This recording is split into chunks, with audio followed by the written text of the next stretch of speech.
Hello, নমস্কার সবাইকে। আমার একটা ছোটোখাটো ব্লগে আপনাদের সবাইকে স্বাগত জানাই।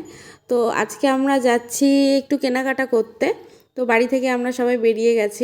অ্যাকচুয়ালি আমি আর আমার হাজব্যান্ড মহারাষ্ট্রে থাকি। তো আমরা যেতে যেতে দেখলাম একটা নদী, ছোটোখাটো নদী। তারপরে আমরা চলে আসলাম অ্যাকচুয়ালি টিকিট কাউন্টারে। আমাদের বাড়ি যাওয়ার জন্য টিকিট কাটবো, তার জন্য ফর্ম নিতে আসলাম। তো ফর্ম নেওয়া আমাদের হয়ে গেছে, ফাইনালি আমরা বাড়ি যেতে চলেছি। তারপর আমরা আসলাম বাজারে কিছু কেনাকাটা করবো বলে। অ্যাকচুয়ালি সবজি টবজি কিছুই ছিল না বাড়িতে, তো সবজি কিনতে আসলাম, আরও কিছু কেনাকাটা করব। এখান থেকে সবজি নিলাম, জানো তো ফুলকপির দাম বলছিল 100 টাকা কিলো, আরও বাঁধাকপি 100 টাকা কিলো, ঝিঙে নাকি 80 টাকা কিলো।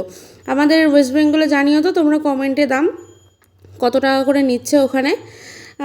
তারপরে আমাদের অ্যাকচুয়ালি আজকে আমার বার্থডে, তো সেই জন্য আমরা কেক কিনতে চলে আসলাম। কেক তো পছন্দ হয়ে গেছে একটা, সো কেক একটা নিয়েছি। আর জানো তো আজকে বাইরে ভীষণ মেঘ করেছে, ওই জন্য আমরা ভাবছিলাম যে এইভাবে নিয়ে গেলে কেকটা হয়তো বৃষ্টিতে ভিজে যাবে। তো ওই দোকানে একটা দিদিকে বললাম যে আমাদেরকে একটা মানে প্লাস্টিকে করে র্যাপ করে দিতে, যে আমাদের যাতে কেকটা না ভিজে যায়।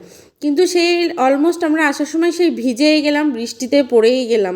কী করব বলো, এত মেঘ করেছিল। আমরা বাড়ি থেকে যখন বেরিয়েছিলাম না, তখন ভীষণ রোদ ছিল, কিন্তু দেখো এখন কেমন মেঘ করেছে, ভীষণ মেঘ করেছিল।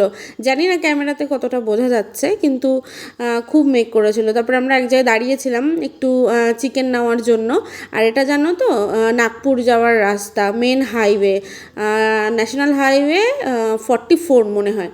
তারপরে আমরা চিকেন শপ থেকে চিকেন নিয়ে নিলাম। এই তো আমি একটু নিজেকেও ছবি মানে ক্যামেরাতে তুলে নিলাম।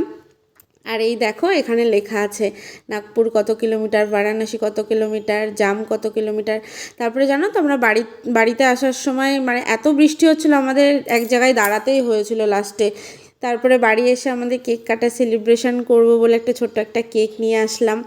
আমার হাজব্যান্ড আমাকে সোনাই বলে ডাকে, তো সোনাই লিখেছে ও। তো কেকটা কেমন হয়েছে তোমরা কমেন্টে জানিও।